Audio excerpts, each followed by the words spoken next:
It was my 75th birthday, a milestone I'd hoped to share with laughter, cake, and the warmth of family. I'd spent weeks planning the dinner, imagining my son, Michael, and his wife, Jenna, sitting beside me with smiles that matched the candles I'd planned to blow out. I thought I'd earned that moment after a lifetime of caring for them, sacrificing for them, loving them more than I'd ever loved myself. But the moment I stepped into the kitchen, just to refill my tea, I heard her voice, Jenna's voice, sharp and low, slicing through the air like a blade. "I hope this is her last one," she said. I froze, my heart slamming against my ribs. My son didn't respond. He didn't even flinch. He just kept washing the dishes like her words were as normal as the weather. I stood there, a ghost in my own home, the tea trembling in my hands, feeling every ache of 75 years and every heartbreak that came with them. I wanted to scream. I wanted to cry. But instead, I just listened. And in that moment, on the birthday I'd been waiting for, I realized I wasn't wanted. I was an obligation, a burden. And so I decided to. Before I tell you how it all unfolded, hit that like button, share where you're watching from, and subscribe so you never miss a story like this. Now, let's dive in. My name is Grace Williams. I'm 75, a retired school teacher who spent a lifetime shaping young minds with patience and love. My days are filled with knitting, reading, and tending the roses that remind me of the family I built. But on my birthday, everything changed. I always believed family meant everything. I raised my son, David, as a single mother after my husband died young. Every penny I earned from teaching went into giving him the best. His first bicycle, his college tuition, his first apartment deposit. I even helped him with the down payment for the house he now shares with his wife, Olivia. I never hesitated. After all, I was his mother, and that's what mothers do. David met Olivia at a volunteer event in college. She was bright, polite, always the first to bring a dish to the potluck. When they got engaged, I was overjoyed. She called me Mom from the start, and I thought I had gained a daughter, not just an in-law. I included her in every holiday plan, every Sunday dinner, every milestone. I wanted her to feel welcome in the family, to know she had my unconditional support. After I retired, I sold my house and moved into a small, cozy apartment a few miles from them. David insisted on paying half the rent until I settled into my pension. I was grateful, though a part of me missed my independence. I thought it was a small price to pay to stay close. I wanted to be there for birthdays, graduations, every important moment. Every year, they'd throw me a small birthday gathering. Nothing fancy, just family and a few close friends. Balloons, cake, laughter, the simple things that matter most when you've lived as long as I have. I always felt so cherished in those moments. David would make a toast, thanking me for everything I'd done. Olivia would sit beside me, her hand on mine, and smile as if I meant the world to her. This year, my 75th birthday felt especially significant. I'd made it to a milestone so many of my friends never reached. I wanted to celebrate it with love, laughter, and the people who meant the most. I woke up early that morning, carefully set my hair, chose a lavender blouse that brought out the blue in my eyes. I even wore the pearl necklace David gave me for my 70th. I arrived at their house, carrying a small gift for Olivia, a new apron with sunflowers on it. She always said she loved sunflowers, and I wanted her to know I'd thought of her. The house was bustling with preparations, David in the kitchen, Olivia arranging flowers. My heart swelled. I felt so loved, so included. I didn't know the words that would break me were just around the corner. I was standing near the hallway, just outside the kitchen, balancing a plate of deviled eggs I'd made for the party. The smell of freshly baked cake drifted through the air. David was always good at baking, something I'd taught him when he was 10. Laughter floated from the living room, and my heart felt full as I listened to the hum of my family, the clinking of glasses, the easy conversations that felt like home. Then I heard it. Olivia's voice, low but sharp, cutting through the warmth like a knife. Honestly, I hope this is her last one. I can't do this every year. I froze. My heart stopped, the eggs trembling in my hands. I pressed my back against the wall, eyes wide, breath shallow. Did I hear that right? My daughter-in-law, the girl I'd called my own, wishing this birthday would be my last? I felt like the floor had cracked open beneath me. Liv, David's voice responded, softer, almost a sigh. Come on, she's old, yeah, but she means well. Means well? Olivia snapped, her tone sharper than I'd ever heard. She's been a burden for years. Her rent, her calls every other day, her birthday dinners. I'm tired of pretending. I want my own life now. A burden? Me? After everything I'd done? I clutched the plate so tight I thought it might shatter. My knees felt weak. I wanted to step into the kitchen, to confront them, to ask how they could say that, but the words caught in my throat. I'd never been the kind of mother to cause a scene. David's voice again, hesitant. We'll talk about it later. She's probably waiting in the hall. His tone was tired, as if I were some appointment he needed to get through. I didn't want to believe it. My son, my only child, standing there while his wife wished me dead, and he just let it happen. I felt like I was suffocating. The laughter in the living room felt a million miles away. My heart ached with the weight of betrayal. The years of sacrifice and love I'd poured into them suddenly twisted into something disposable. I turned slowly, carrying the deviled eggs back into the living room like a ghost, smiled at the guests, laughed at the small talk, all while that sentence repeated in my head. I hope this is her last one. I hope this is her last one. I waited for David to come to me, to explain, to apologize, to say it was a misunderstanding. But when he came out of the kitchen, he only gave me a small, tight smile, then turned away to talk to a neighbor. My heart cracked a little more. The rest of the evening blurred into polite conversation, cake cutting, and forced smiles. Every time Olivia put her hand on my shoulder, I felt a shiver of disgust I'd never known before. My son's laughter felt hollow. My birthday candles flickered, but their warmth didn't reach me. When I finally went home that night, the apartment felt colder than ever. I sat in the dark for hours, the words echoing in my mind. I hope this is her last one. And the worst part was the silence that followed. The way David hadn't defended me, hadn't even tried to soothe the wound his wife had carved into my heart. That night, I realized I was alone. And for the first time in my life, I decided maybe that wasn't such a bad thing. Because if my own son and daughter-in-law could wish me gone, then maybe it was time I started thinking about myself for once. The days after my birthday passed in a haze. Every conversation with David felt different, thin, like the surface of a lake about to crack. Olivia's smile never quite reached her eyes anymore, and every "thank you, Grace" sounded more like a dismissal than gratitude. It was as if my birthday had been a final performance, and now the curtain had dropped. I noticed little things at first. David stopped calling me in the evenings like he used to. Olivia rarely invited me over for Sunday dinner, the kind we'd had every week since they'd moved back to town.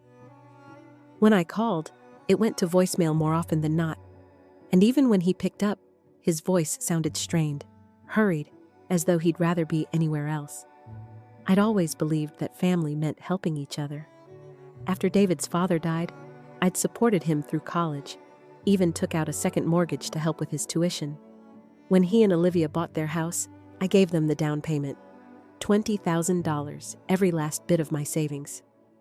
And I did it with love, because that's what mothers do. But now, every time Olivia looked at me, I saw a flicker of impatience, like I was an unwanted guest who'd overstayed my welcome. She'd say things like, "You're lucky we let you come over so often." Or, "I think you've had enough cake, Grace." Like I was a child who couldn't be trusted with her own life. David never corrected her. Not once. That silence was a betrayal in itself. One evening, I called David, hoping for a simple chat, just a mother checking in on her son. But when he answered, his tone was cold. "What is it, Mom?" He sighed. I felt like a nuisance, an interruption in his busy life. "I just wanted to see how you're doing," I said, my voice trembling a little. "I'm fine, Mom. I'm busy. Olivia's making dinner." Then he hung up before I could even say goodbye. That night, I sat in my armchair and thought about every sacrifice I'd made for that boy. How I'd worked double shifts to buy him his first bike, stayed up late sewing costumes for his school plays, helped him move apartments 3 times because he didn't have the money for movers. I thought about how many times I'd put him first, his happiness, his future, his family. And what had it gotten me? A daughter-in-law who wanted me dead, and a son who didn't have the backbone to stand up for me. I started to see the pattern. Every birthday, every holiday, every family dinner, I was there with gifts, with support, with homemade pies and casseroles, and every time, they took it with a smile that felt rehearsed. They never asked how I was doing, never offered to help around my apartment, or even ask if I needed groceries. I was the bank, the babysitter, the emotional support hotline. But now, in the quiet of my living room, I began to see it for what it was, a one-way street, a path where I gave everything and got nothing in return. And for the first time in my 75 years, I began to think that maybe, just maybe, I was done being taken for granted. That night, I pulled out the old birthday cards David had given me as a child, little crayon hearts and misspelled "I love yous." They felt like echoes of a boy I didn't recognize anymore. I held them in my hands, and something inside me hardened. I'd spent my life giving him everything I had. But now, I was ready to give him something new. A lesson. A line in the sand. And this time, I wasn't going to let them push me out of my own story. I woke up the next morning feeling different. Lighter, in a strange way, like I'd put down a burden I hadn't realized I'd been carrying for years. I walked into the kitchen and brewed a fresh pot of coffee. The sun peeked through the curtains, highlighting the old photo on the fridge. David at his high school graduation, grinning with his arms around me. For a moment, I almost softened. Almost. But then, I remembered Olivia's voice, sharp and biting. "I hope this is her last one." I sipped my coffee and realized it was time to take back my power. First, I called my bank. I'd never thought I'd need to protect myself from my own family, but now it felt urgent. I scheduled an appointment with a financial advisor for the next day. I wanted to review every account, every asset, every piece of paperwork, just to make sure everything was secure. I'd worked too hard for too long to let anyone take what was mine. Next, I called my friend Ruth. She'd lived 2 doors down since we moved to this neighborhood 40 years ago. She'd always been there, through my husband's passing, through David's wedding, through every high and low. When she answered, her warm voice felt like a lifeline. "Ruth, can we talk?" I said, my voice cracking. "Of course, honey," she said. "What's going on?" So I told her everything. How David and Olivia had started treating me like a burden. How Olivia's words on my birthday had cut deeper than any wound I'd ever known. And how David's silence had hurt even more. Ruth listened without interrupting. When I finished, she took a deep breath. "Grace, you've given them everything," she said gently. "Now it's time to give yourself something. Peace, boundaries, maybe even a little revenge, if that's what feels right. But whatever you do it for you." Her words made me sit a little straighter. She was right. For 75 years, I'd been the giver, the caretaker, the peacemaker, the one who always smoothed things over. But now, I had to be the one to stand up for myself. That afternoon, I dug out my old address book and flipped through the pages. I found the number for my lawyer, the one who'd helped me with my will years ago. I called his office and made an appointment to update it. I wanted to make sure everything was in place to protect my home, my savings, and my peace of mind. I also decided to make a few calls to community groups I'd volunteered with over the years. I knew there were senior centers, gardening clubs, and local choirs that always welcomed new members. I wanted to build a support system outside of David and Olivia, people who saw me as more than just a wallet or a burden. As the sun set that evening, I sat on the porch, feeling a quiet strength inside me. I wasn't sure what the next steps would be, but I knew this. I was done letting other people decide my worth. And if David and Olivia thought they could treat me like a doormat, they were about to learn just how wrong they were. The next weekend, David called and invited me over for lunch. His voice was all syrupy sweetness, but I knew better now. I almost didn't go, but Ruth had reminded me that sometimes facing the people who hurt you is the only way to reclaim your power. I arrived at their house, my son's house, the one I'd helped him buy with a hefty down payment. Olivia met me at the door, her smile as fake as the plastic flowers in her front yard. "Grace," she chirped, like we hadn't spoken since that birthday fiasco. Come in. We've got lunch all ready for you." I stepped inside and noticed how clean everything was. Polished surfaces, scented candles, staged like a magazine spread. I could practically smell the performance. David gave me a quick hug, too quick, and led me to the dining table. "Mom, it's good to see you," he said, but he didn't look me in the eye. We ate in tense silence. Olivia's salad was tasteless. David picked at his plate. I sipped my water and waited. I could feel the air crackling with unspoken words. Finally, I put down my fork and looked at both of them. "I'm glad you invited me today," I said evenly, "because I've got something important to share." David stiffened. Olivia's smile wavered. "I've been doing a lot of thinking since my birthday," I continued, my voice firm but calm.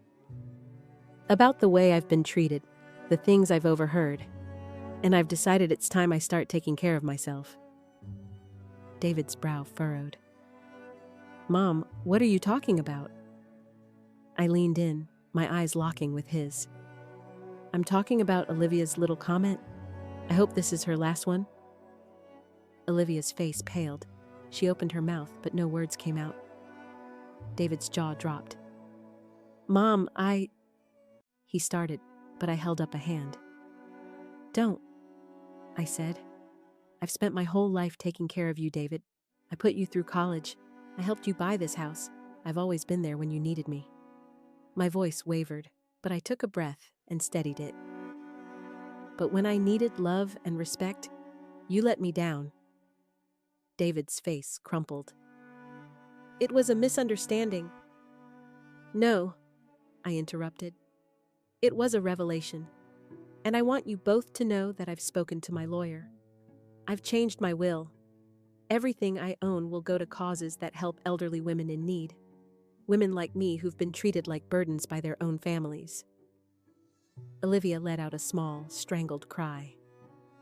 David looked like he'd been punched. "Mom, please, don't do this. We were just joking. You know Olivia didn't mean it." I shook my head. "She meant it, and you didn't defend me. That's what matters." The silence was heavy, like the moment before a storm breaks. "Look, we messed up," David said finally, his voice trembling. "I see that now. Please, Mom, we can make this right. Just give us another chance." I stared at him for a long moment. His eyes were the same blue as when he was a little boy, the same eyes that had looked at me for comfort after scraped knees and nightmares, but the innocence was gone. "I'll always love you, David," I said softly, "but I won't let you, or anyone else, make me feel small ever again."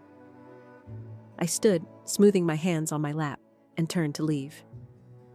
"Grace, please," Olivia pleaded, tears spilling. "We can change." I paused at the doorway, turning back just once. "Maybe you can." but I don't have to wait around to see it. And with that, I walked out, the weight of years lifting off my shoulders. I didn't look back as I walked away from their house. The Florida sun was shining, and the breeze carried the scent of the sea. I hadn't felt this light in years. As I reached my car, I turned the key in the ignition and let out a long breath, like I'd been holding it my entire life. It took me a while to fully accept that my journey had changed forever. I wasn't the same Grace who had put everyone's needs before her own.